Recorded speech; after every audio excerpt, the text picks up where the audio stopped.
ओम नमस्ते सतेते जगत्कारणाय नमस्ते चिदे सर्वलोकाश्रयाय नमो द्वैत तत्त्वाय मुक्तिप्रदाय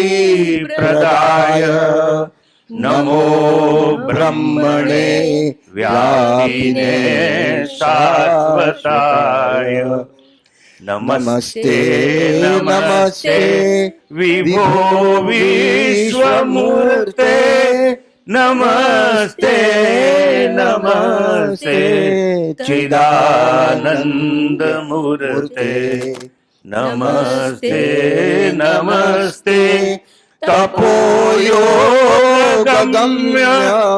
नमस्ते नमस्ते श्रुति ज्ञानगम्य नमस्ते नमस्ते श्रुति ज्ञानगम्य।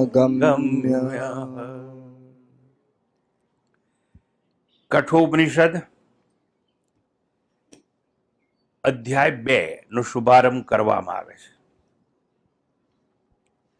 અધ્યાય 2 વલ્લી 1 અને મંત્ર 1 અદ્ભુત મંત્ર છે.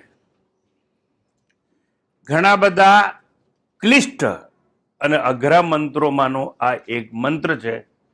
સાક્ષાત્કારની દિશામાં લઈ જાય એવો છે. આત્મ સાક્ષાત્કાર માત્ર સૂક્ષ્મ બુદ્ધિનો વિષય છે. Self realisation can be attained by only subtle intellect. આવો આત્મ સાક્ષાત્કાર કોને થાય? જેની પાસે સૂક્ષ્મ દ્રષ્ટિ હોય એને થાય. અને એટલા માટે ઉપનિષદોને કહેવું પડ્યું સૂક્ષ્મયા સૂક્ષ્મદર્શિભિઃ એષુ સર્વેષુ ભૂતેષુ ગૂઢોત્મા ન પ્રકાશતે. આત્મા ગૂઢ છે, સામાન્ય માણસને સમજાય એવો નથી. બધામાં છે, ક્યાંય નથી એવું નથી. અને છતાં ના દેખાય એટલે એનું ગૂઢ કહેવામાં આવે છે. અને છતાં કે આત્મદર્શન થાય, આત્મ સાક્ષાત્કાર શક્ય છે. Self realisation is here and now. અહીં અત્યારે જ થઈ શકે તેમ છે. પણ કોને? જેની પાસે સૂક્ષ્મ બુદ્ધિ હોય એને. જો આત્મા મારા હૃદયમાં પણ છે, નજીકમાં નજીક છે, મારી અને આત્મા વચ્ચે દેશ અને કાળમાં કંઈ અંતર નથી. there is no physical distance જેને કહેવામાં આવે, in time, in space. though it is difficult. આત્મા જોજન દૂર હોય ને આપણે ત્યાં પહોંચવાનું હોય ને કઈ મુશ્કેલી હોય, ફ્લાઇટ ના મળતી એવું તો છે નહીં. સૌથી નજીકમાં નજીક અને છતાં સૌથી દૂરમાં દૂર. સદા પાસે છતાં આગે અભાગી ને અરે દિસતો સહુ રંગે અરંગી તું લહે તુજ રંગ કો અવધૂત. પાસેમાં પાસે અને ના સમજાય તો આવા આત્મદર્શનમાં વિઘ્ન છે કોણ? એની ચર્ચા આજે કરવામાં આવશે. અંદર છે, બધે છે, ક્યાંય નથી એવું નથી. પાસેમાં પાસે છે, એટલો પાસે છે કે દેશકાળમાં અંતર નથી. અને તો આત્મ સાક્ષાત્કાર ના થાય, then what is the problem? અને આજે સમજાવું છું. જો સમજી જાય તો બીડો પાર તમારા જીવનનો આજે ને આજે.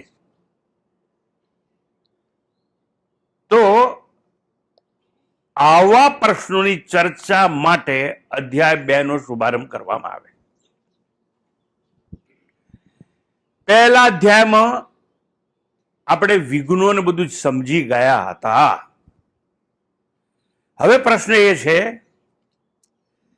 વિઘ્નોને જાણ્યા વગર, વોટ ઇઝ ઓબ્સ્ટેકલ, આત્મ સાક્ષાત્કારની વચ્ચે વિઘ્ન કોણ, અંતરાય કોણ છે, શું વચ્ચે કે જે આપણને સાક્ષાત્કારથી દૂર રાખે છે, એ જાણવું પડે. અને જો વિઘ્નો જણાય નહીં તો એ વિઘ્નોને નિવૃત્ત ન કરી શકાય, વિઘ્નોને દૂર ના કરી શકાય, વિઘ્નોને પાર ના કરી શકાય. એટલે વિઘ્નોને જાણ્યા વગર ન તો વિઘ્ન નિવૃત્ત થાય, ન તેને પાર કરી શકાય. અને વિઘ્નો ચાલુ રહે તો મનમાં વિક્ષેપ ઉઠે, અને વિક્ષેપ છે એ દૂર થાય તો જ જેને શ્રેય કહેવામાં આવે છે એની પ્રાપ્તિ થાય. એટલે જો વિઘ્નોને જાણો નહીં તો નિવૃત્ત ના થાય, વિઘ્નો નિવૃત્ત ના થાય તો વિક્ષેપ દૂર ના થાય, મનના વિક્ષેપો દૂર ના થાય તો મન શાંત ના થાય. અને અશાંતસ્ય કુત સુખમ, અશાંત વ્યક્તિને સુખ કે ક્યાં? જો આખી એક ક્રોનોલોજી હું તમને આપું છું, સમજાય ને સમજાય, પકડાય ને પકડાય. તો આત્મા આટલો નજીક છે ને સાક્ષાત્કાર ન થાય, એની ચર્ચા આમાં કરવામાં આવશે. એટલે ધ્યાન રાખજો. ઇન્દ્રિયોની બહિર્મુખતા એ પ્રથમ વલીમાં ચર્ચા હતી. જો ઇન્દ્રિયો પર નિયંત્રણ થાય તો દમની પ્રાપ્તિ થાય. આપણે શમ અને દમ બધું ઘણું ભણી ગયા છે આગળ. શમ એટલે મન ઉપર કાબુ, મન પર નિયંત્રણ, અને દમ એટલે ઇન્દ્રિયો પર કાબુ. શમ અને દમ જોઈએ તો દમની પ્રાપ્તિ થાય, ક્યારે? ઇન્દ્રિયો પર નિયંત્રણ થાય તો જ, અને તો જ દમ જીવનમાં આવે. શમ દમ, દમ આવે તો મનના વિક્ષેપો દૂર થાય. જો મનના વિક્ષેપો દૂર થાય તો ચિત્ત શાંત થાય, અને ચિત્ત શાંત થાય તો ચિત્ત અંતર્મુખી બને, અને અંતર્મુખી બને તો આત્મ સાક્ષાત્કાર થાય. આખી સિક્વન્સ. તો મનને અંતર્મુખી કરવા શું કરવું? ઇન્દ્રિયોની બહિર્મુખતા અટકાવવી. આ ઇન્દ્રિય એટલે કોણ? કઈ ઇન્દ્રિયોની વાત છે, કેવી ઇન્દ્રિયોની વાત છે, એનું ઇન્ટ્રોડક્શન. એ ઇન્દ્રિયોની સાચી પરખ આપણને આજે આપવામાં આવે છે. અને એ પરખ માટે અધ્યાય 2 વલ્લી 1 મંત્ર 1 અહીં પણ દેખાશે, ટીવીમાં ગવાશે પણ ખરું. પુસ્તકો તો સાથે તમે ગઈ પણ શકશો. અડધો અડધો શ્લોક એક પછી એક બોલાવો. પરાંચિખાને વ્યતૃણત સ્વયંભૂ,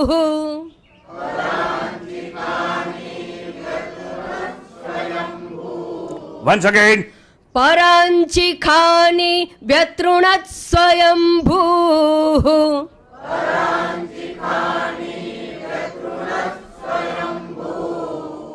તસ્માત્ પરાન પશ્યતિ નાંતરાત્મન,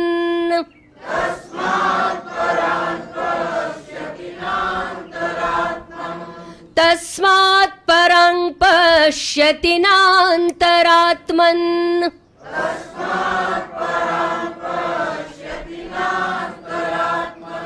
કશ્ચિદ્ધીરઃ પ્રત્યગાત્માનમૈક્ષત,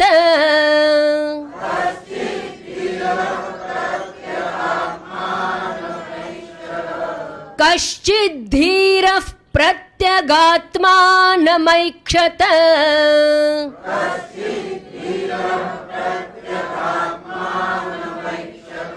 આવૃત્તચક્ષુરમૃતત્વમિચ્છन्,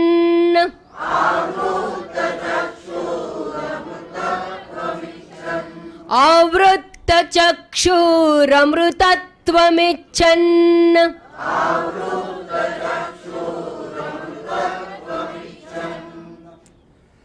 સંધિમાં અઘરો તો માતાજીએ છૂટું કરીને તમને ગવડાવવાનો પ્રયાસ કર્યો. હવે હું સમજાવું છું શબ્દે શબ્દને.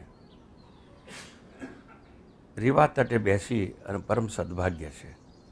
બહુ અઘરા મંત્રો છે આ બધા, પણ આત્મ સાક્ષાત્કાર તરફ લઈ જાય એવા છે. પરાંચી પરાંચી ખાની વ્યતૃણત સ્વયંભૂ એવું કહ્યું. તો શબ્દે શબ્દનો અર્થ કરીએ હવે. પરાંચી પરાંચી એટલે શું?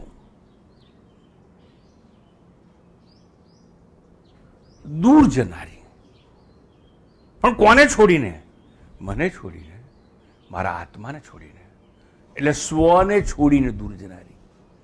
સ્વ એટલે આત્મા. એટલે મારા આત્માને છોડીને દૂર જનારી, એટલે મને છોડીને નાસી જનારી, દૂર જનારી, બહિર્મુખી થનારી, એક્સ્ટ્રોવર્ટ થનારી. આ ઇન્દ્રિયોના સંદર્ભમાં વાત છે. પરાંચી સ્વને છોડીને દૂર જનારી, બહિર્મુખી થયેલી એટલે બહાર જ જોનારી, બહિર્ગામી થયેલી. કોણ? 5 ઇન્દ્રિયોની વાત છે આ બધી. પરાણી બાહ્ય વસ્તુની અંચતી ગચ્છતી ઇતિ, એટલે સ્વસ્વરૂપને છોડીને બહિર્ગમન કરનારી, બહાર જનારી, બહિર્મુખી થનારી જે ઇન્દ્રિયો છે એને માટે શબ્દ વપરાયો પરાંચી. પછી શબ્દ છે પરાંચી ખાની. આ ખાની એટલે સર્વ ઇન્દ્રિયોનું. ધીરે ધીરે હું સમજાવીશ, પહેલા શબ્દાર્થ જોઈ લઈએ. પરાંચી ખાની પોતાના સત સ્વરૂપને છોડી અને બહાર જનારી આ બધી ઇન્દ્રિયો છે પરાંચી ખાની. વ્યતૃણત આવી જે બહાર જનારી ઇન્દ્રિયો છે ને પોતાના આત્માને છોડીને, એનું હનન કરવામાં આવ્યું, એની હત્યા કરવામાં આવી. પણ ઇન્દ્રિયોની હત્યા કરનાર કોણ? આ જગતનો જે રચયિતા છે તે, જેને સ્વયંભૂ પરમેશ્વર કહેવામાં આવે છે તે, જેને અભિન્ન નિમિત્ત ઉપાદાન કારણ કહેવામાં આવે છે તે,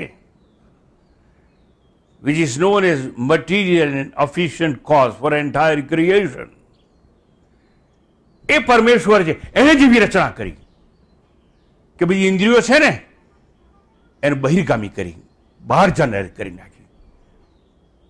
જુઓ, આપણું નાક છે ને પોપટની જેમ આમ બહાર છે, કાન સુપડા જેમ આમ છે. આંખોના ડોળા બહિર્ગોળ છે, અંતર્ગોળ નથી. ઇન્દ્રિયોની રચના જ ભગવાને એવી કરી કે બહાર જાય, અંદર ન જોઈ શકે. હવે આવું હોવાથી આત્માને છોડીને બહાર જનારી છે એટલે વ્યતૃણત એવો શબ્દ પ્રયોગ છે, એનું હનન કર્યું છે. પણ બીજા કોઈએ નહીં, સ્વયં ઈશ્વરે જ એનું હનન કર્યું છે. તસ્માત તેથી મોટા ભાગે મહદ અંશે ઇન્દ્રિયો બહિર્મુખી બની ગઈ છે. ઈશ્વરે જ એનું હનન કરી નાખ્યું, બહિર્મુખી બનાવીને, કે અંતરાત્માને જોઈ જ ના શકે. એટલે ઇન્દ્રિયો દ્વારા આત્મદર્શન થાય નહીં. એટલે આગળ કહ્યું સૂક્ષ્મયા સૂક્ષ્મદર્શી. એના માટે સૂક્ષ્મ બુદ્ધિ જોઈએ. એટલે શું? નામ અને આકારને બાદ કરી જે અંદર જુએ એને સૂક્ષ્મ બુદ્ધિ કહેવામાં આવે. તમારું નામ શું ભાઈ? રમેશભાઈ. રમેશ છે ને? આ રમેશ નામ. તમારું નામ શું ભાઈ? ઘનશ્યામ. રમેશ ગયો, ઘનશ્યામ ગયો, બે નામ ગયા. એના પુરુષનો આકાર, આનો પુરુષનો આકાર ગયો. એટલે આનો આકાર ગયો, આનો આકાર ગયો, પણ બંનેમાં આત્મા તો એકનો એક છે. આવું જે જાણી શકે એને સૂક્ષ્મ બુદ્ધિવાળો કહેવામાં આવે છે. ગીતામાં તો તમે બધું ઘણું બધું ભણી ગયો છો સૂક્ષ્મદર્શી માટે, એને પંડિત કહેવામાં આવે છે. શુની ચૈવ સ્વપાકે ચ પંડિતા સમદર્શિન. પંડિત એટલે કોણ? આ ડિગ્રીધારી નહીં. જેમ બ્રાહ્મણ એટલે કોણ? તો જનોઈ પહેરેલો નહીં. જેને હાથીમાં, ગાયમાં, કૂતરામાં, ચાંડાલમાં કોઈ ફેર દેખાતો નથી, બધામાં આત્મદર્શન કરે છે, એને પંડિત કહેવામાં આવે છે. એ સૂક્ષ્મ દ્રષ્ટિવાળો કહેવાય. તો સમજો, આત્મદર્શન આપણને કેમ થતું નથી? સાક્ષાત્કાર કેમ થતો નથી? સૂક્ષ્મ બુદ્ધિ નથી માટે. અને આપણે ઇન્દ્રિયોથી જોવાનો પ્રયત્ન કરીએ છીએ. અને ઠેર ઠેર એવી વસ્તુ સાંભળવા મળશે, વાંચવા મળશે, દેટ ઇઝ યેલો લિટરેચર, કે અમને તો આત્માના દર્શન થયા છે. What nonsense! દર્શન શબ્દ સમજાયો નથી. દર્શન એટલે જોવું નહીં, જાણવું. અને આત્માના આંખે દર્શન ના થાય, પણ લોકો માની બેઠા છે. અને આંખ એટલે ઇન્દ્રિય, તો આંખ સાથે પાંચે પાંચ ઇન્દ્રિયોની વાત છે આ બધી, કે બધી ઇન્દ્રિયો કેવી બની ગઈ છે? બહિર્મુખી બની ગઈ છે. તસ્માત એવું કહેવામાં આવ્યું. તેથી મહદ અંશે ઇન્દ્રિયો બહિર્મુખી બની, કારણ કે ઈશ્વરે એનું હનન કર્યું, એની હત્યા કરી નાખી. હત્યા એટલે શું? એને બહિર્મુખી બનાવીને. એટલે અંદર છે, નજીક છે, એના આંખો જોતી નથી અને બહાર જુએ છે. અને બહાર જેમાં જેમાં જુએ છે એમાં આસક્ત થઈ જાય છે. એટલે બહારના રૂપ અને રંગ અને ભોગ પાછળ એ પાગલ બની ગઈ છે, બેફામ બની ગઈ છે. એટલા માટે એવું કહેવામાં આવ્યું વ્યતૃણત, એટલે ઈશ્વરે એનું હનન કર્યું છે. પરાંગ શબ્દ બહુ સુંદર શબ્દ વાપરવામાં આવે એવું છે. પરાંગ એટલે બહારના વિષયોને જ ઇન્દ્રિયો. આ શેનો અવાજ આવે? ટ્રાફિકનો. પણ ક્યાંથી? બહારથી. બહારના અવાજને આ કાન છે ને, શ્રવણેન્દ્રિય, એ પકડે છે. આંખ બહારના રૂપને જુએ છે. બહારના ભોગ્ય પદાર્થોને જીભ સ્વાદ લે છે. એટલે એ જે બહારના વિષયોનું જ ગ્રહણ કરે છે, એટલે પરાંગ પશ્યતિ, બહારના વિષયોને જુએ છે, ગ્રહણ કરે છે. પરાંગ પશ્યતિ ન અંતરાત્મન, અને કોઈ પણ ઇન્દ્રિય અંતરાત્માને જોઈ શકે નહીં, જાણી શકે નહીં, જોઈ શકે નહીં. એટલે ન અંતરાત્મન, પણ કશ્ચિત ધીર, પહેલા હું શબ્દ સમજાવી દઉં, પછી તત્વની ચર્ચામાં. કશ્ચિત ધીર, છતાં એવું નથી કે કોઈને આત્મા સાક્ષાત્કાર ના થાય, કોકને થાય, એને ધીર પુરુષ કહેવામાં આવે. કોઈ ધીર પુરુષ હોય, કશ્ચિત ધીર પ્રત્યગાત્મન ઐક્ષત. આહા, કોઈ ધૈર્યવાન હોય, બુદ્ધિમાન હોય, સૂક્ષ્મદર્શી હોય, એને જ, કોઈ વિવેકી હોય, એને જ અંતરાત્માના દર્શન થઈ શકે છે. દર્શન એટલે જાણી શકે છે, એને જ આત્મ સાક્ષાત્કાર થઈ શકે છે. કશ્ચિત ધીર પ્રત્યગાત્મન ઐક્ષત. આવૃત્ત ચક્ષુ, ચક્ષુ આદિ ઇન્દ્રિયોને આવૃત્ત કરનાર, એટલે જેનામાં તાકાત હોય, જે સામર્થ્ય હોય કે ઇન્દ્રિયોને પાછે બોલાવી દે, વિચ ઇઝ મોસ્ટ ડિફિકલ્ટ. તમારામાંના મોટા ભાગના લોકોને ડ્રાઇવિંગ ખબર છે, પણ એક્સિલેટર દબાઈને આગળ જવું તો ઇઝી, પણ રિવર્સ ડ્રાઇવિંગ છે ને, દેટ ઇઝ ડિફિકલ્ટ. આંખ બહારના રૂપને તો જુએ છે, પણ આંખને ટ્રેન કરીએ એવી રીતે કે રૂપને ના જુએ, સ્વરૂપને જુએ, જે સ્વરૂપ અંદર છે. રૂપમ રૂપમ પ્રતિરૂપો બભુવ ઇન્દ્રો માયાભી પુરુરૂપ, તે વૃદ્ધારણ ઉપનિષદ વાત કરે છે. જે રૂપ છે બહાર છે, રૂપ અનેક હોય. આ તમે જેટલા બેઠા છો એનું રૂપ કહેવાય, પણ સ્વરૂપ એક હોય. જેમ ફૂલ અનેક, સુગંધ અનેક, આકાર અનેક, ફૂલના રંગ અનેક, બધા ફૂલમાંથી પસાર થનારો દોરો એકનો એક જને સૂત્રાત્મા કહેવામાં આવે છે. તો આત્મા એક જ છે, પણ કોઈ ધીર પુરુષ હોય ને, એ જે આત્માના દર્શન કરી શકે છે. કશ્ચિત ધીર પ્રત્યગાત્મન ઐક્ષત. આવૃત્ત ચક્ષુ, પણ શા માટે એ કરી શક્યો? એણે ઇન્દ્રિયોને વ્યાવૃત્ત કરી નાખી, એટલે ઇન્દ્રિયોને વિષયોથી પાછી બોલાવી લીધી. એ ધીર કહેવાય. મારે બહારનો કોઈ અવાજ સાંભળવો નથી, મારે તો મારા અંતર આત્માનો અવાજ સાંભળવો છે,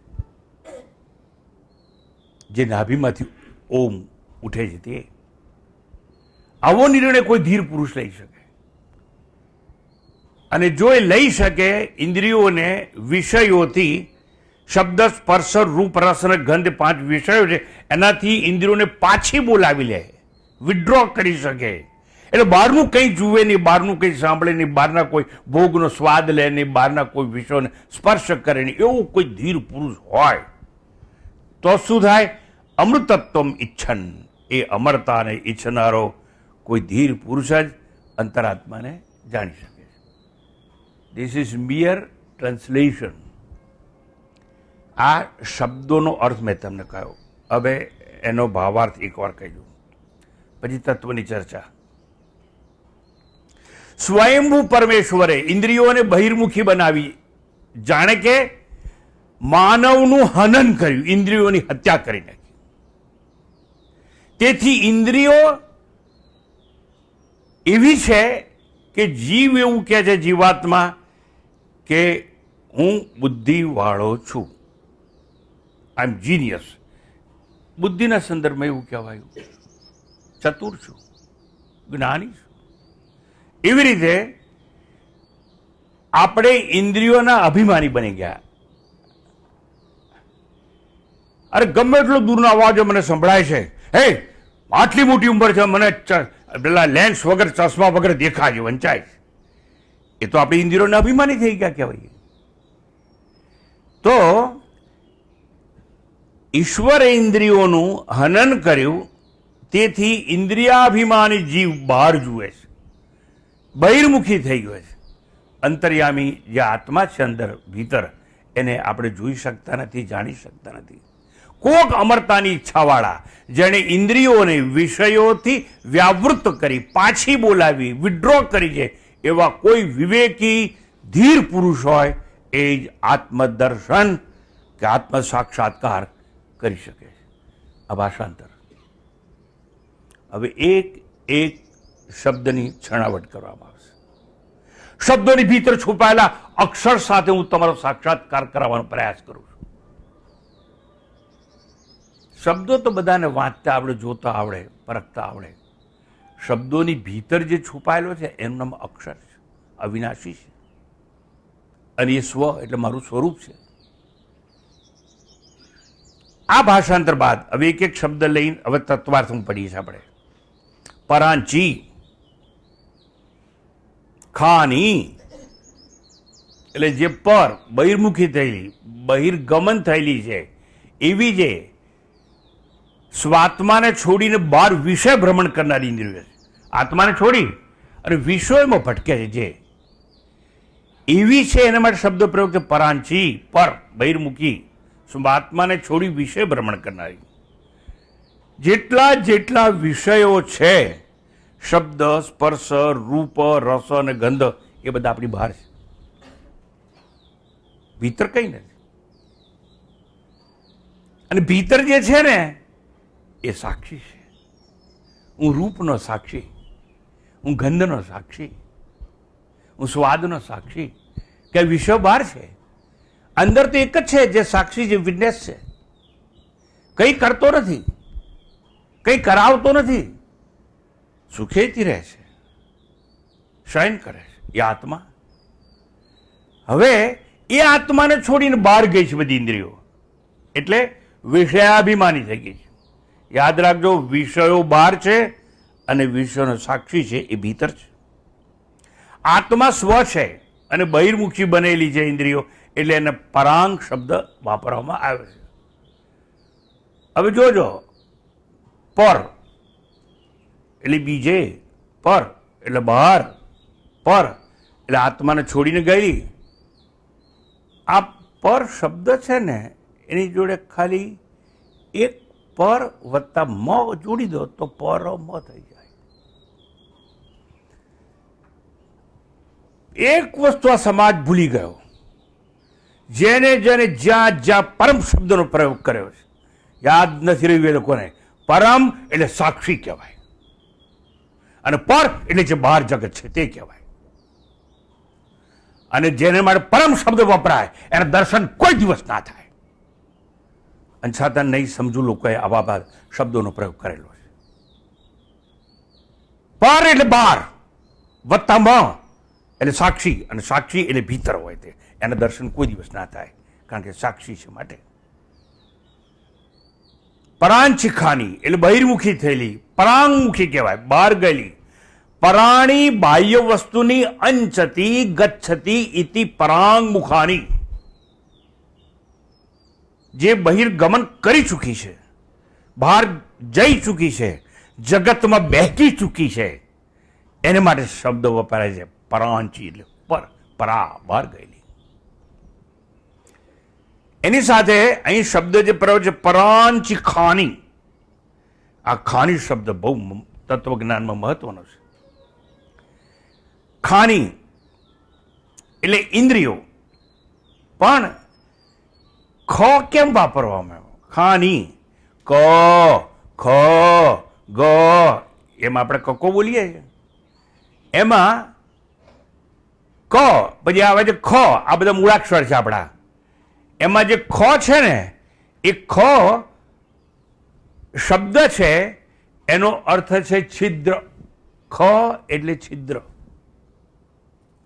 પરાંચી ખાની એટલે બહાર ગયેલી બધી ઇન્દ્રિયો છે, એ બહાર ગયેલી એટલે બધી એમાં શું છે? કાણું છે. છિદ્ર એટલે સાદી ગુજરાતી ભાષામાં કાણું કહેવાય. છિદ્ર, કાણું એવો અર્થ થાય. આપણી ઇન્દ્રિયો છે ખ સંયુક્ત છે, એટલે કાણાવાળી છે.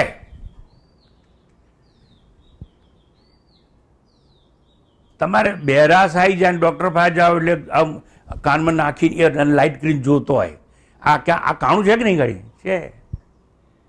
હા, એટલે કાનના બે કાણા એટલે બે છિદ્રો. ખાની, વન્સ અગેન, ખાની એટલે છિદ્ર, એટલે કાનના બે કાણા, અને કાણા એટલે દ્વાર. પછી ગોળ હોય કે ચોરસ હોય, ગોળ દરવાજો બી હોય ફેશનમાં, અને આવું લંબચોરસ બારણું હોય આપણું. પણ કાણું, કાણા, છિદ્ર એટલે શું? દ્વાર. અને એમાં બહારની વસ્તુ અંદર જાય.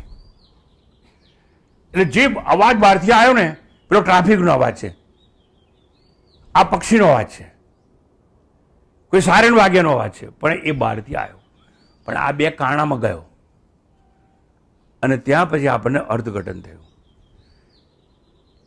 એટલે આ કર્ણેન્દ્રિય, શ્રવણેન્દ્રિય, એના બે છિદ્રો એટલે બે કાણા. શબ્દ એમાં પ્રવેશ કરે. શબ્દ એટલે અવાજ, હો, કોઈ પણ જાતનો અવાજ એમાં પ્રવેશ કરે. અને આપણે જેમાં પ્રવેશ કરીએ દરવાજો કહેવાય, તેમાં દરવાજામાંથી અંદર આવ્યા. તો કાનના બે છિદ્રો જેમાં શબ્દ પ્રવેશ કરીને અંદર જાય, પછી પેલા sensation plus meaningful suggestion equal to perception એવી થિયરી છે. એટલે પહેલાં છે ને સંવેદન થાય, પછી અર્થઘટન, અને પછી પ્રત્યક્ષીકરણ, એટલે જેને પરસેપ્શન કહેવામાં આવે છે.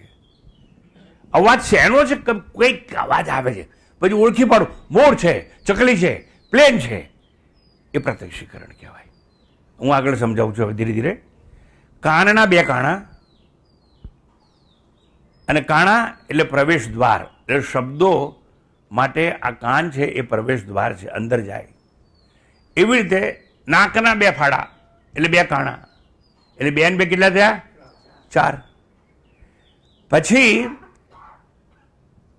મોં એક કાણું, એમાં સ્વાદેન્દ્રિય જીભ છે, એટલે મોં આ કરીએ એટલે અન્ન અંદર જાય. હું તમને પૂછું છું, અન્ન અંદર તો જાય, પણ ગઈકાલે ધીરજ વગર દેટ ઠોક કર્યું, બધા લોકો જલેબી ને સાઉથ ઇન્ડિયન બધું ખાધું હોય, પછી ઉપકા જ આવે ને, અને ઉલટી થાય કે નહીં? હા, તો જેમ અન્ન અંદર જાય ને, એમ ઉલટી દ્વારા બહાર નીકળે. સમજાયું? જે સીડીથી આપણે પહેલા માળે ચડીએ ને, એ સીડીથી નીચે ના ઉતરાય? ઉતરાય જ. સમજો બરાબર? જે સીડીથી ઉપર ચડાય એ જ સીડીથી નીચે ઉતરાય. એટલે જે કાણામાંથી આ બધા બહારના વિષયો અંદર ગયા છે ને, અંદર ગયા છે, એને બહાર પણ કાઢી શકાય. વન્સ અગેન, કાનના બે છિદ્રો, ઘ્રાણેન્દ્રિય નાકના બે છિદ્રો, સ્વાદેન્દ્ર એટલે જીભ, પણ મોડું ફાળો એટલે એક કાણું બીજું. એટલે આટલા બધા કાણા છે આપણા શરીરમાં. તો હા, દરેક ઇન્દ્રિય એક એક કાણું છે. પછી ચક્ષુ ઇન્દ્રિય, એના બે કાણા, આંખના બે કાણા. એટલે રૂપ છે અંદર જાય, આકાર અંદર જાય, રંગ અંદર જાય, perception of colour, perception of depth. જો હવે આ લોકોએ મને હેલ્પ કરીને ચડાવી તો દીધો, પછી મારે નીચે ઉતરતું જોવું પડે. હા, આ પગથિયું નીચું છે એટલે પગ એ પર there is perception of depth કહેવાય.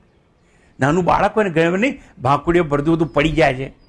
ક્યાંક બાળક ચાલતું જતું હોય પછી એને ખબર ના પડે કે ઉંબરાથી નીચે ખાડો છે, એ તો આમ ચાલતું જ હોય ને પછી રૂવે એટલે મા બાપ આવીને પછી પકડે ને તેગડે હસાવે ને એવું કરે.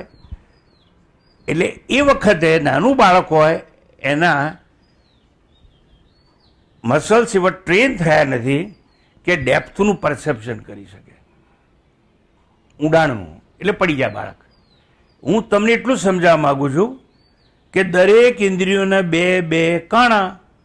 તો આપણા શરીરમાં તો કેટલા બધા કાણા છે. સારું, સૌથી વધારે કાણા કોના હોય કહો તો? ત્વચાના. આ કેટલા બધા રૂંવાડા છે. પછી સામે જેવું પૂર્વા કેટ થાય, અલા પરચો થાય છે કે નહીં? અલા કે ના તો કહો તો કાણું નામ પાણી બહાર આવે, સમજાય છે કે નહીં?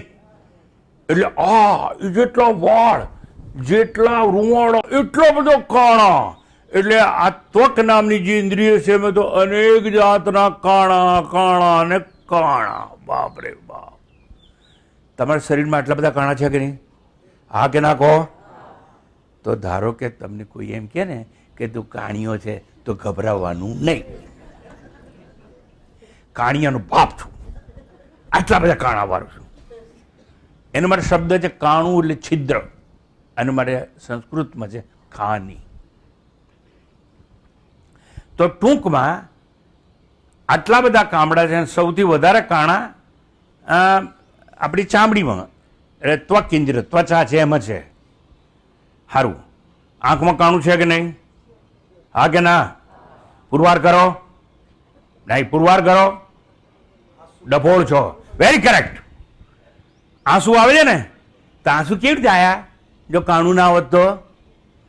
એમ ખાલી ખાલી સામજી કીધું હા માં નહીં કરવાનું, પુરવાર કરવાનું કે આંસુ બહાર આવે છે.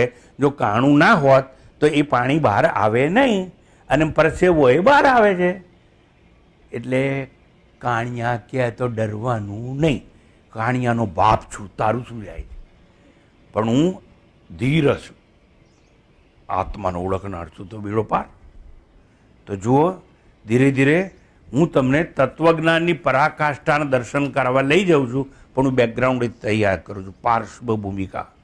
આમ ખ એટલે છિદ્રો, છિદ્રો એટલે ઇન્દ્રિયો.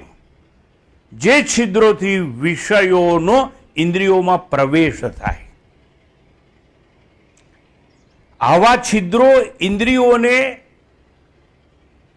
જે બહારના વિષયો છે એમાં લઈ જાય છે.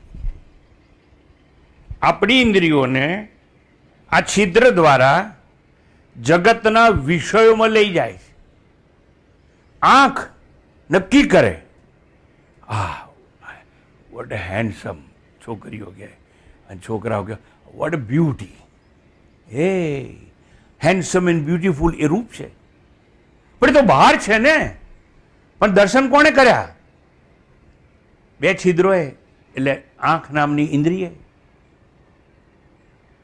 અને શી ઇઝ બ્યુટીફુલ, તો હા હું આસક્ત થઈ ગયો, લલચાઈ ગયો. મારી આંખનો અફીણી તારી, બોલનો બંધાણી તારી, રૂપની પૂનમનો પાગલ એકલો. હવે ખલાસ, બરબાદ. તો ભાઈ આંખ છે ને એ રૂપમાં લઈ જાય અને તમે આસક્ત થઈ જાઓ. હવે એવી આસક્ત થયેલી વ્યક્તિને અંતરાત્માનું દર્શન ક્યાંથી થાય? આ ખાની એટલે ઇન્દ્રિયો. આવા છિદ્રો જ ઇન્દ્રિયોને જ્યાં વિષય છે ત્યાં બહાર લઈ જાય છે. એટલે બહાર જવાનું કાર્ય કરે છે ઇન્દ્રિયો. જે છિદ્ર દ્વાર છે એના દ્વારા બહિર્ગમન થાય, અંતર્ગમન કદાપી શક્ય નહીં. એટલે જો કોઈ ચોપડીમાં વાંચો ને ક્યાં સાંભળો કે આ ફલાણા ફલાણા ભાઈને ઈશ્વરના દર્શન થયા છે, બોગસ વાત. ગીતાએ કૃષ્ણ પરમાત્માએ તો ચોખવટ કરી છે, સમજાયું નહીં. શું કહ્યું છે? જ્ઞાન ચક્ષુ વિમૂઢા નાનું પશ્યંતી પશ્યંતી જ્ઞાન ચક્ષુ. અને જ્ઞાન ચક્ષુ એટલે બુદ્ધિ, સૂક્ષ્મ બુદ્ધિ. જ્ઞાન ચક્ષુ કોઈ ત્રીજું નેત્ર નથી શંકર ભગવાન જેવું, તમારા બધા પાસે છે. એટલે શું સ્વામી આમાં બધા શંકર છે? શંકરના મહાદેવ છો તમે, તો તમને પકડાય તો એ જ ઇન્દ્રિયો જે આપણને જગતમાં બહાર બહિર્મુખી બનાવીને એક્સ્ટ્રોવર્ટ બનાવે છે, એને ઇન્ટ્રોવર્ટ કરવાની તાકાત આપણામાં છે, વાપરતા આવડે તો. ટૂંકમાં મેં કહ્યું તેમ જે સીડી દ્વારા ઉપર જવાય એ સીડીથી નીચે પણ જવાય. જે ઇન્દ્રિયો તમને બહાર જગતમાં બહિર્મુખી બનાવે છે એ તમને અંતર્મુખી બનાવી શકે, પણ કશ્ચિત ધીર એવો શબ્દ પ્રયોગ છે. કોઈ ધીર પુરુષ જ આવું કરી શકે. ટૂંકમાં ઇન્દ્રિયોને બહિર્ગમન માટે સગવડતા આપે છે. અને શબ્દ અવાજને કાનના પડદા સુધી લઈ પણ જાય છે. બહારથી જે અવાજ આવ્યો ને એ અંદર એક પડદો છે. હવે એ બધી વાત જુદી છે, સાયન્સના બે હાડકા છે એ બધું, પણ એ પડદા સુધી લઈ જાય છે શબ્દને. ત્યાંનું અર્થઘટન થાય અને પછી સેરેબ્રલ કોર્ટેક્સ છે, ત્યાં અનેક જાતના બધા એવા કેન્દ્રો છે કે જેનું અર્થઘટન કરે. ટૂંકમાં શબ્દ એટલે અવાજને કાનના પડદા સુધી જવા દે છે, પેલી કાણું છે તે. એટલું જ નહીં, બહાર રૂપ છે ને એને રેટિના સુધી જવા દે, અને રેટિના ઉપર એનું પ્રતિબિંબ પડે, અને એ રેટિનાની પાછળ એક ઓપ્ટિક નર્વ હોય. એ ઓપ્ટિક નર્વ એ મેસેજને સેરેબ્રલ કોર્ટેક્સમાં લઈ જાય. પણ એ બધી ટેકનિકલ વાતો અત્યારે હું ઊભી નથી કરતો, પણ મારે એટલું જ સમજાવવું છે કે જે ઇન્દ્રિયો તમને બહિર્મુખી બનાવે છે એને વિડ્રો કરતા આવડે, રિવર્સ ડ્રાઇવિંગ કરતા આવડે, ઇન્દ્રિયોને અંતર્મુખી કરતા આવડે તો એ પણ થઈ શકે તેમ છે. અને એમાં જે ધીર હોય એને આત્મદર્શન કે આત્મ સાક્ષાત્કાર 100% થઈ શકે છે. આવા કાણા એટલે દ્વાર. એના માટે ગીતામાં એવું કહ્યું, નવદ્વારે પુરે દેહી નૈવ કુર્વન્ન કારયન. આ શરીરમાં 9 દરવાજા છે. 2 આંખના, 2 નાકના, કાનના, મોઢું છે, શીશ્ન છે, ગુદા છે. ભગવદ્ ગીતા છે એ જે ઇન્ટરપ્રિટેશન કરે છે 9 દરવાજા છે, આ કઠોપનિષદ છે. અને કઠોપનિષદથી ઉતરી આવેલા શ્લોકો છે એ ગીતામાં છે. એટલે કઠોપનિષદ 9 દરવાજાનો સ્વીકાર નથી કીધું, 11 દરવાજા કે. હવે 11 દરવાજા સમજાવ કે ના સમજાવ? ધ્યાન આપજો. 11 દરવાજા એટલે 9 તો ખરા પેલા, એમાં એક દરવાજો છે બ્રહ્મરંધ્ર અહીં, અને એક ડૂટી. એટલે બાળક જન્મે ને ત્યારે કોડ કટ કરવામાં આવે. એટલે જ્યારે બાળક ગર્ભમાં હોય છે ને ત્યારે માતા જે શ્વાસ લે એ જ એને મળે, માતા જે ખાવાનું ખાય એ જ એને મળે, પણ એક કોડ હોય છે એ ડૂટીમાંથી કાપી નાખવામાં આવે જ્યારે બાળક પહેલું શ્વાસ લે ત્યારે. ટૂંકમાં આ 2 છિદ્રો વધારે છે. હવે તમારી સમજ માટે તમને કહી દઉં, તમે કોઈ મહાત્માને કદાપી પગે લાગ્યા છો વાંકા વળીને? તમે કોઈ માણસ મહાન પુરુષ લાગે એને પગે લાગો તો આમ હાથ અડાડો છો? શું નમાવો છો? આમ કરીને માથું કેમ નમાવાનું ખબર છે? અને એના પગ પાય. આપણા શરીરમાં જેટલી સેમી સર્ક્યુલર સરફેસ છે, એટલે અર્ધ ગોળાકાર સરફેસ કહેવાય. આ અર્ધો ગોળાકાર છે ને, પગને આંગળા અર્ધો ગોળાકાર સરફેસ, આ અર્ધો ગોળાકાર. આપણે એન્ટીના હોય ને, અત્યારે જે યુદ્ધ ચાલે છે ને યુક્રેનમાં, એમાં એન્ટીના હોય જે દુશ્મનના એમાં રડાર હોય એમાંથી પકડે અવાજ, અને એક હોય વિદ્યુતકીય મોજા, અને અવાજના મોજાને વિદ્યુતકીય મોજામાં પરિવર્તિત કરી અને એ રેટિના આપણે એન્ટીના છે એ અવાજ પકડી નક્કી કરે કે દુશ્મનનું પ્લેન કેટલા માઇલ દૂર છે, કેટલી ઝડપ છે. એટલે અહીંથી બધી આપણી એન્ટી એરક્રાફ્ટ ગન્સ હોય એ તોપ મારું કરે. સારું, એટલે મારે એટલું જ સમજાવું છે એન્ટીના આ તમારે આ ટીવી જેના ઘરમાં હોય નથી તો એટલું ગોળ દેટ ઇઝ એન્ટીના. અને એનાથી તમારું ટીવીમાં બધા તમારા ટીવી પિક્ચર દેખાય ને બધું એની સરફેસ કેવી છે અડધો ગોળાકાર. આટલું સમજાયું? આ માથું છે ને દેટ ઇઝ એન્ટીના, વચ્ચે કાણું છે એને બ્રહ્મરંધ્ર કહેવામાં આવે. એટલે જ્યારે કોઈ મહાત્માને તમે પગે લાગો એ વખતે એ મહાત્મા if he or she is in tune with higher reality, એવા કોઈ સંજોગમાં તમે કોઈને પગે લાગતા હોય ત્યારે તમે માથું આમ નમાવો છો, પણ ક્યાં એના પગના અંગૂઠા પાસે. પગનો અંગૂઠો એટલે પણ સેમી સર્ક્યુલર સરફેસ. એ મહાત્મા જો મેં કહ્યું એમ if he is in tune with higher reality, એ વખત તમે તો અહીંથી ટ્રાન્સમિટ જે થાય અને તમારા પગના અંગૂઠામાંથી ટ્રાન્સમિટ થાય અને અહીંથી રિસીવ થાય. જો એક હોય રિસીવિંગ સેટ અને એક હોય ટ્રાન્સમીટર. લતા મંગેશકર મુંબઈથી ગાતી હોય ને તો એ ટ્રાન્સમીટર કહેવાય, અને તમારો એનો લતા મંગેશકરનો અવાજ તમે અહીંયા સાંભળતા હોય રેડિયો દ્વારા કે ટીવી દ્વારા, એ રિસીવિંગ સેટ હોય. એક્ઝેક્ટલી એવું. જેને પગે લાગો છે ટ્રાન્સમીટર કહેવાય, જે પગે લાગનાર છે આમ કરીને એ રિસીવિંગ સેટ કહેવાય. એટલે ઋષિમુનિઓએ નક્કી કરેલું કે પગે કેવી રીતે લાગવું. આ તો નવી ફેશન તો જુદી વાત છે. સાબજી ઉતારી જાય સાબજી. એટલે હું ટ્રાફિક લાઇટમાં ઊભા હોય, બધા ટ્રાફિક લાઇટ પર ઊભા હોય ને તાળીઓ પાડનાર, આપણી સમજ ઉડી ગઈ છે. આપણે ગ્રહણ તો કરવું જ નથી કંઈ, અને સમજવું તો છે જ નહીં. હું તમને સામાન્ય વસ્તુમાંથી તત્વજ્ઞાનના ઊંડાણમાં લઈ જાઉં છું. તો કઠોપનિષદમાં 11 દરવાજા કયા, ગીતામાં 9 દરવાજા કયા. આમ ઇન્દ્રિયોને ખ એટલે છિદ્રોથી સંયુક્ત હોવાથી ખાની, પરાંચી ખાની એવો શબ્દ પ્રયોગ કરો બહુવચનમાં. બીજું બહિર્ગમન કરનારી છે, બહિર્ગમનના સ્વભાવવાળી ઇન્દ્રિયો છે એટલે પરાંચી. પરાંચ એટલે પરાક, પરાક એટલે પર એટલે અન્ય, અન્ય એટલે બહાર. આત્માને ત્યાગીને બહાર જનારી જે ઇન્દ્રિયો છે એને પરાંચી ખાની કહેવામાં આવે છે. અને વિશ્વમાં ભ્રમણ કરનારી, આમ ખાની એટલે બહાર ભ્રમણ કરનારી પરાંચી કહેવામાં આવે છે. ખ શબ્દ આકાશ માટે પણ વપરાય છે, કમ બ્રહ્મ, ખમ બ્રહ્મ, પણ આ બધી ઉપનિષદોની વાતો છે. મને ખબર નથી, પણ તમારા કેટલાક જન્મના પુણ્યકર્મનો ઉદય થયો છે સાહેબ, તમને સમજ પડે કે ના પડે, પણ એટલું તમને નક્કી કહું છું કે આ ઉપનિષદી વાણી જે તમે શ્રવણ કરો છો, અનેક જન્મોનો તમારા પુણ્યકર્મનો ઉદય ના થયો તો આ વાણી બી સાંભળવા મળે. તો આગળ જે ધીરે ધીરે ખ શબ્દ એટલે આ ઉપનિષદોની વાત છે, કમ બ્રહ્મ અને ખમ બ્રહ્મ. તો ખ શબ્દ આકાશ માટે વપરાય છે.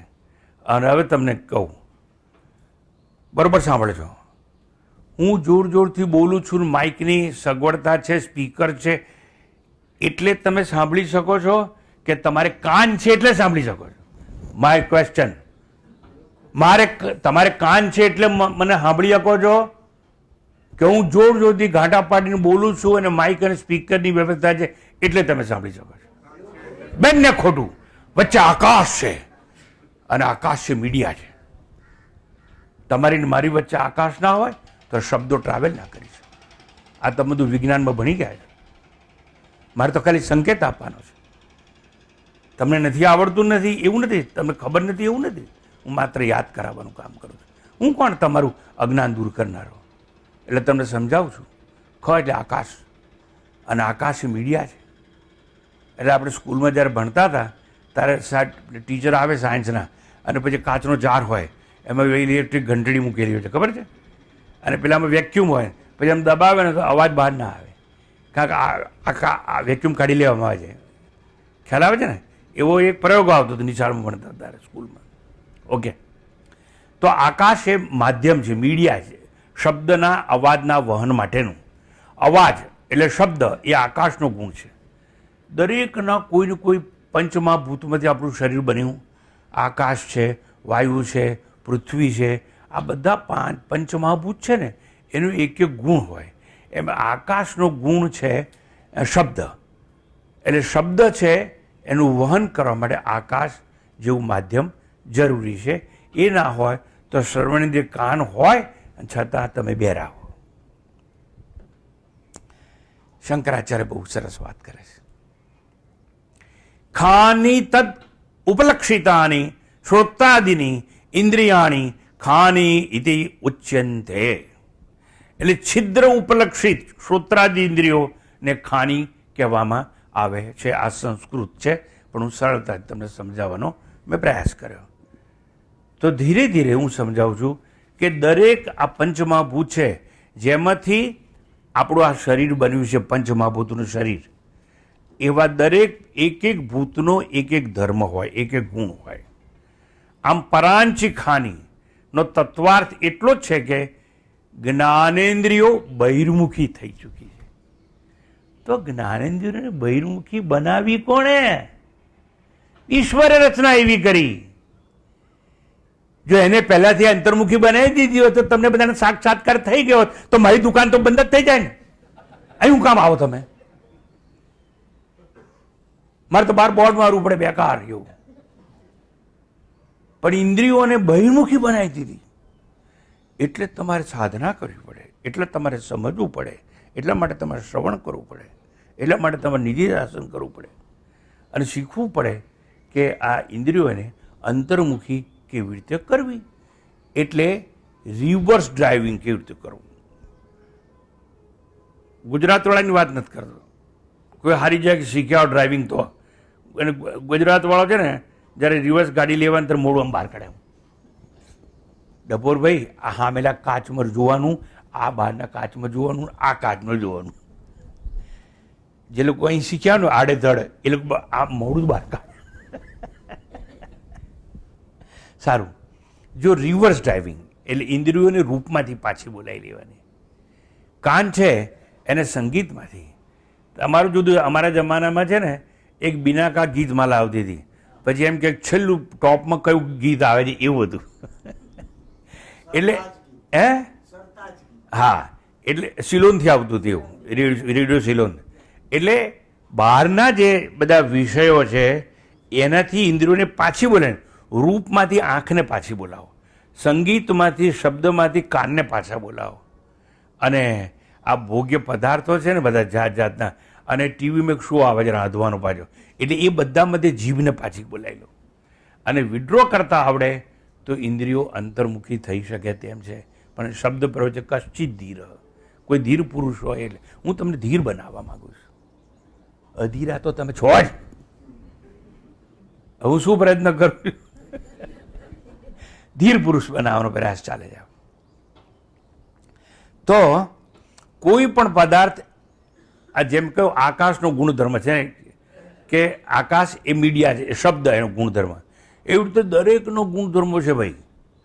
અને દરેક વસ્તુ પોતાના ગુણધર્મ પ્રમાણે ચાલે, એનાથી વિરુદ્ધ દિશામાં કોઈ જઈ શકે નહીં. વ્યતૃણત સ્વયંભૂ તસ્માત પરાંગ પશ્યતિ. સ્વયંભૂ પરમેશ્વર જેને ઈશ્વર કહેવાય, સર્વશક્તિમાન, સર્વજ્ઞ, એને જ ઇન્દ્રિયોને બહિર્મુખી બનાવી ઇન્દ્રિયોનું હનન કરી નાખ્યું છે. જ્યારે તો તમે બધા પુરુષાર્થ કરો જ નહીં ને, એટલે પહેલાથી બહિર્મુખી તમને બનાવી દીધા. જો જ્યારે બાળકનો જન્મ થાય ને ત્યારે ડૉક્ટર આવે છે અને પછી આમ કરે, એટલે પેલું છોકરું નાનું હોય ને એ આમ આમ કરે ને તો ડૉક્ટર સમજી જાય કે આ ચપટી વગાડીને એ સાંભળી શકે છે. ડૉક્ટર આવીને એવું કરે આમ આમ, એટલે પેલું છોકરું આમ જોવે. પછી એનાથી બે ટેસ્ટ થઈ જાય. એક તો સાંભળી શકે છે કે નહીં એ બી થઈ જાય, અને જોઈ શકે છે કે બરો, બે ટેસ્ટ કરી નાખે. પણ દરેક ઇન્દ્રિયોનો એક એક ગુણ હોય અને એના ગુણ પ્રમાણે જ એ વર્તન કરે. વ્યતૃણત સ્વયંભૂ તસ્માત પરાંગ પશ્યતિ. સ્વયંભૂ પરમેશ્વરે સર્વજ્ઞ સર્વશક્તિમાને ઇન્દ્રિયોને બહિર્મુખી બનાવીને એની હત્યા કરી નાખી. ઇન્દ્રિયોનું હનન કર્યું છે. એટલે ઇન્દ્રિયો બહારનું બધું જુએ છે, અંતરાત્માને જોતી નથી. ન અંતરાત્માને એવો શબ્દ પ્રયોગ છે. પ્રશ્ન છે હવે, ઇન્દ્રિયોને બહિર્મુખી કરી એમાં એની હત્યા કરી એવું કેવી રીતે કહેવાય? તો એનો ઉત્તર છે પરમેશ્વર જગતનું કારણ છે, સર્વજ્ઞ જગત રચયિતા છે.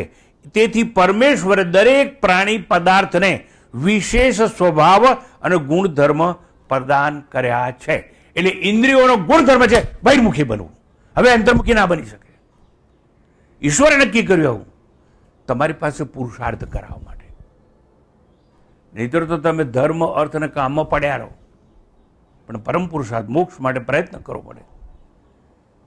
એટલા માટે ઇન્દ્રિયોને બહિર્મુખી એટલે ગુણધર્મ કહેવાય એનો ઇન્દ્રિયોનો. સાંભળજો બરાબર. કોઈ પણ પદાર્થ એના ગુણધર્મથી વિરુદ્ધ પ્રવૃત્તિ કરી શકે નહીં. આટલું સમજાઈ ગયું? દાખલો આપીને પાકું કરી નાખું. લેસન પાકું કરીએ. છે હજુ મારી પાસે 5 મિનિટ. આ બધી નદીઓ જઈને ક્યાં પડે? દરિયામાં ને. સારું, આપણે ભગવાનને પ્રાર્થના કરી રોજ કે 2-4 નદી છે ને એને પાછી જ્યાંથી આવી છે ત્યાં પર્વતમાં ચડાવી દે. ચડે? પાણીનો સ્વભાવ છે ઉપરથી નીચે વહેવું, એટલે એનું ગુણધર્મ છે. એનાથી વિરુદ્ધ જઈ શકે નહીં. ઓકે,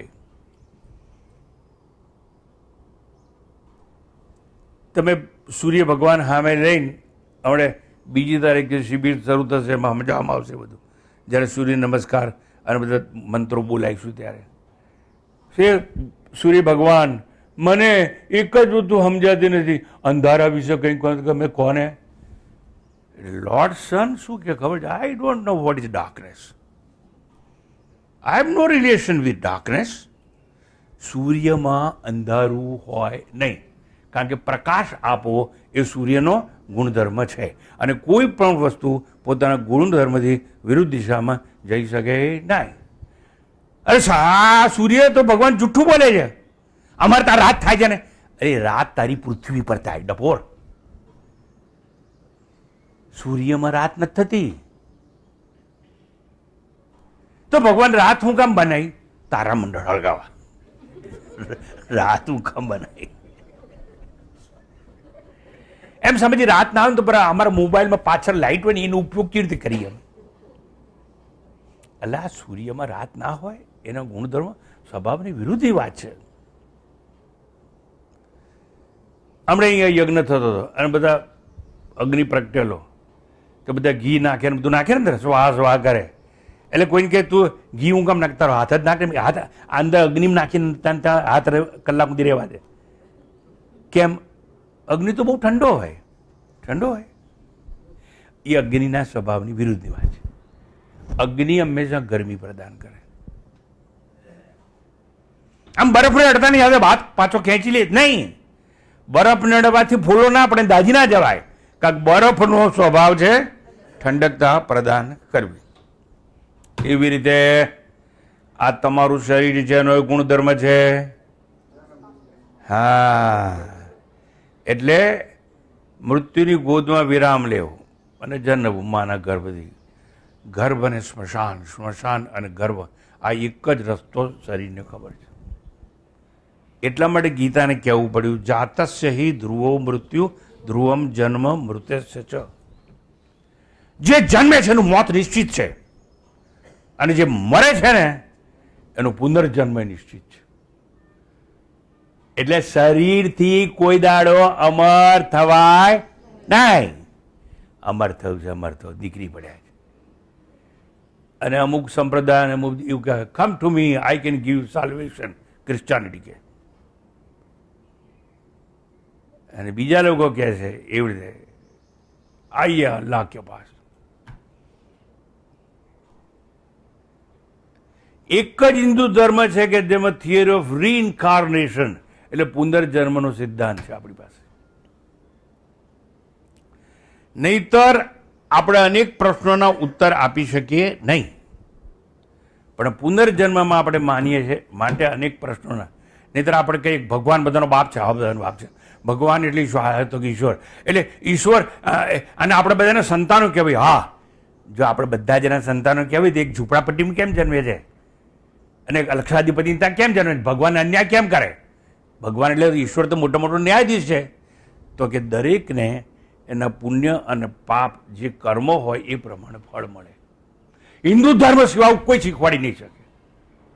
કારણ કે એ લોકોને ત્યાં પેલા કયામતનો દિવસ હોય, આ કોઈ જજમેન્ટ ડે હોય, અને ક્યારે કબરમાંથી મળદા ઊભા થશે કોને ખબર. એટલે જો હું એક વસ્તુ સુંદર તમને સમજાવું, જરા પકડવા પ્રયત્ન કર્યો.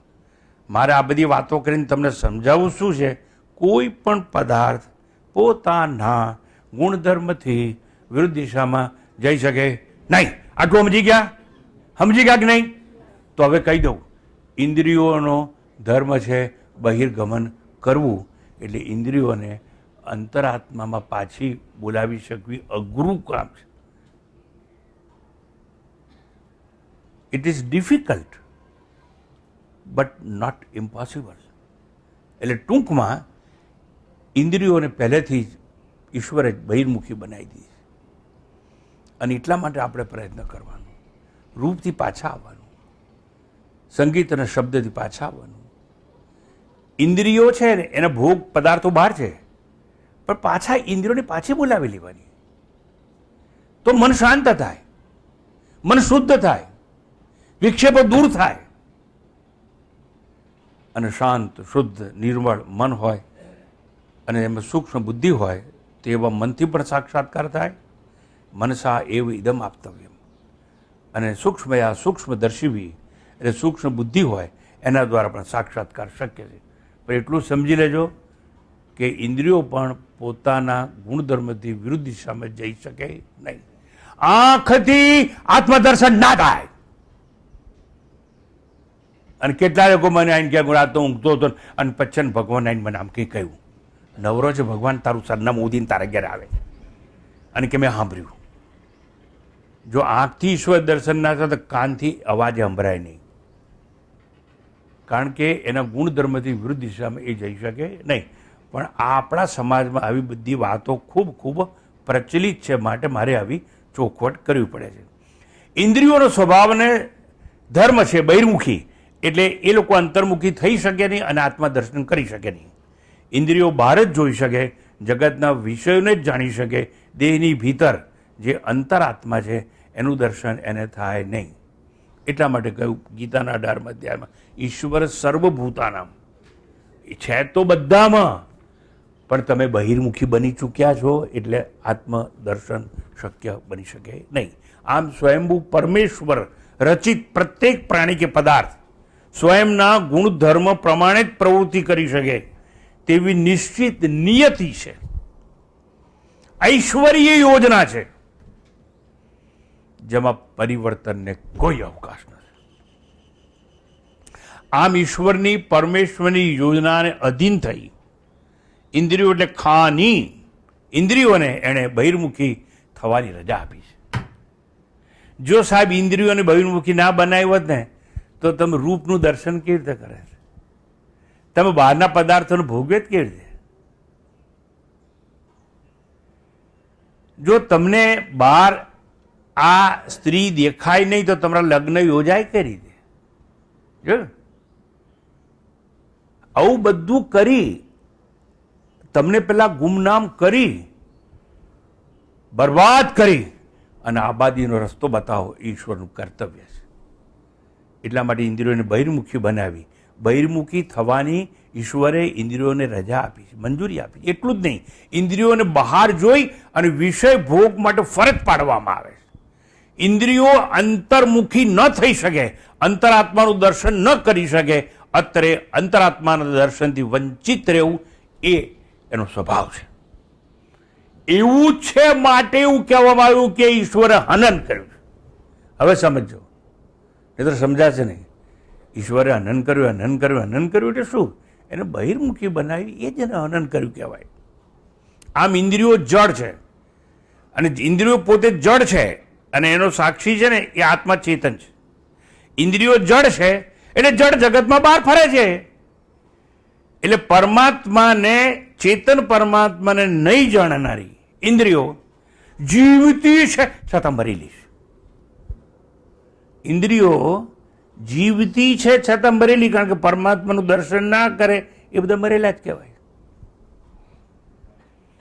બ્રાહ્મણ એટલે કોણ? એની ઉપનિષદો જે વ્યાખ્યા આપી કે જે મૃત્યુ થાય એ પહેલા અંતરાત્માને જાણી જાય એ બ્રાહ્મણ કહેવાય.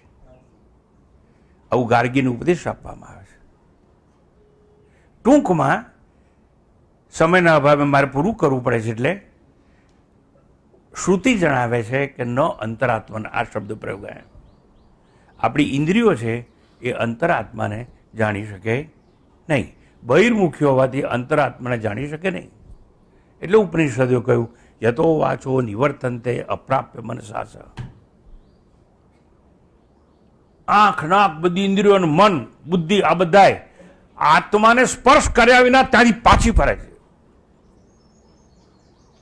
અને ચોખવટ કરી ના સમજાય તો ન તત્ર ગચ્છતિ, ન તત્ર ચક્ષુર ગચ્છતિ, ન વાક ગચ્છતિ, નો મનો ન વિદ્મો ન વિજાનીમો યથૈ તદનુ શિષ્યાત.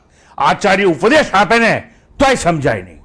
હું આટલા વખતે બોલ કરું છું, સમજાવું છું, પણ કે બધાને પકડાતું નથી.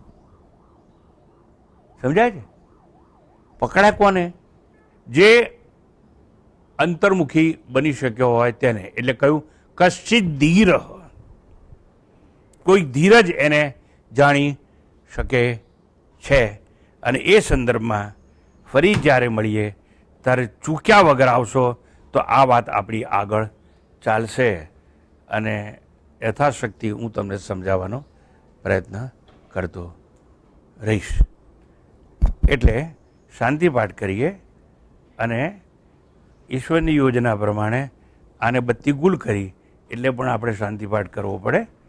અને આવતા વખતે આના અનુસંધાનમાં વાત આગળ કરવામાં આવશે. ઓમ પૂર્ણમદ પૂર્ણમુદચ્યતે પૂર્ણસ્ય પૂર્ણમાદાય પૂર્ણમેવાવશિષ્યતે. ઓમ શાંતિ શાંતિ શાંતિ. હરિ ઓમ. શ્રી ગુરુભ્યો નમઃ. હરિ ઓમ.